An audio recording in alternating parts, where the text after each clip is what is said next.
Hello everyone, welcome back to my channel. How are you all doing today? Here is your news report, stimulus package update, and stimulus check update for Saturday, March 13th. In this video, I will be bringing you up to date on the latest stimulus news, including the status of the third stimulus check. I know many of you have been waiting months for a third stimulus check. Please make sure to watch until the end of this video to learn how it could be lowered or delayed. But before this video starts, the winner of this past Friday's Amazon gift card giveaway is Susan Morris. Congratulations, Susan. Next Friday, I will be giving away another $50 Amazon gift card. To enter the giveaway, all you'll need to do is subscribe to my channel, like this video, and then comment below. And I have one more exciting implementation update for all of you. Since the Treasury Department of Treasury and the IRS are working hard to get relief payments out the door as fast as possible to the American people, people can expect to start seeing direct deposits hit their bank accounts as early as this weekend. This is, of course, just the first wave. But some people in the country will start seeing those direct deposits in their bank accounts this weekend, and payments to eligible Americans will continue throughout the course of the next several weeks. So with that, Jonathan, why don't you kick us off? Thank you, Jen. Tomorrow, the Chief of Staff tweeted that there'll still be a celebration in terms of this bill signing. Congressional leaders would be attending. Mm-hmm. Can you tell us who will be there, and if any Republicans, none of whom voted for this bill, would be invited? So the celebration tomorrow will be a bicameral, event, but it will not be bipartisan. It will include leadership, and we are still finalizing the list of attendees, but we hope to get that to you as soon as it's finalized. Can you walk us through, as part of the Help Us Here tour, decisions behind the locations for the travel next week, in particular the president's two stops, why Pennsylvania and why Georgia?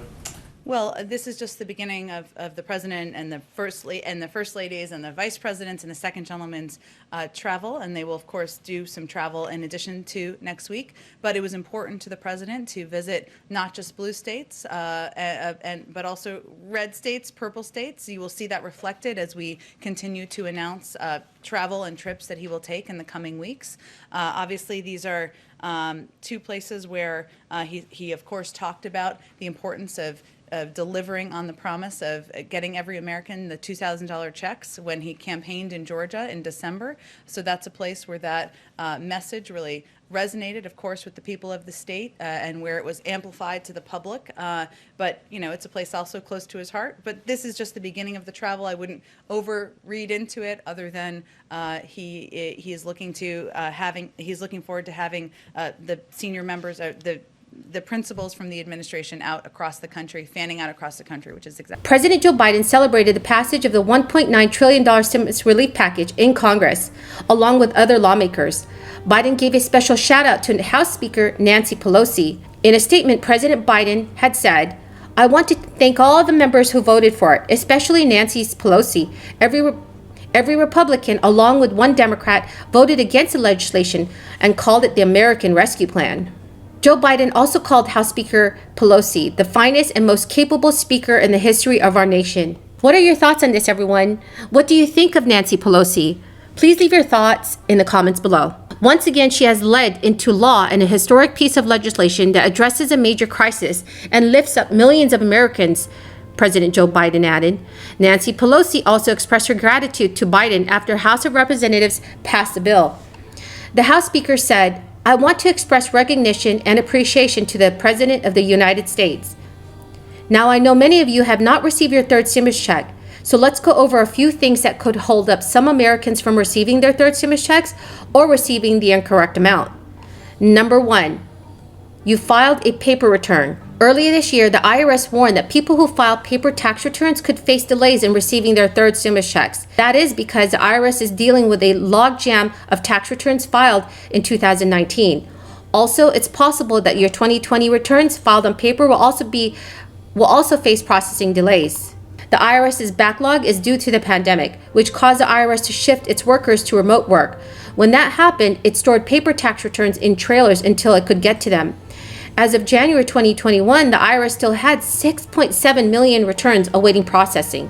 According to Treasury officials and the IRS, People should file an electronic return for their 2020 tax return to ensure faster processing of their taxes as well as their refunds and stimulus payments. Number 2, you have moved or changed your bank account. The IRS said it will open up its Get My Payment tool on irs.gov next week. The site will provide people with the status of their direct stimulus payment. However, the site won't allow them to update their bank account information. IRS officials also said that the agencies have been working on checking whether the bank account information they have is correct for many consumers. So if a check is issued to a closed account or incorrect account, the IRS will need to reissue the payment in a check form and mail it to your home, which could lead to a longer wait time. Number 3, you have new or older dependents. Some people may get their checks quickly, but later realize that the amounts are incorrect. This could be due to their dependents. The third stimulus check will provide dependents with $1,400 each. However, the IRS might not be aware of your dependents in some cases. And for example, if you had a baby in 2020, but you haven't yet filed your tax return, the IRS will only rely on your 2019 tax return to determine how much you are owed. And that tax return won't show the new child because they hadn't been born yet. IRS and Treasury officials said on Friday that families in this situation could be assured they will eventually get the additional $1,400 for their baby. When they file their 2020 tax return, the IRS will check if they are owed more.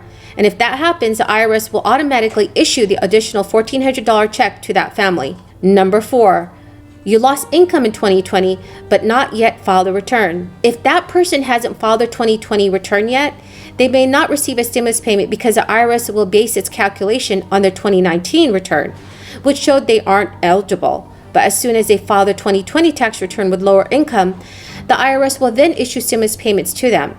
All right, everyone, that is the end of the video right now. I hope you found this video helpful. Please do make sure to enter the $50 Amazon gift card giveaway.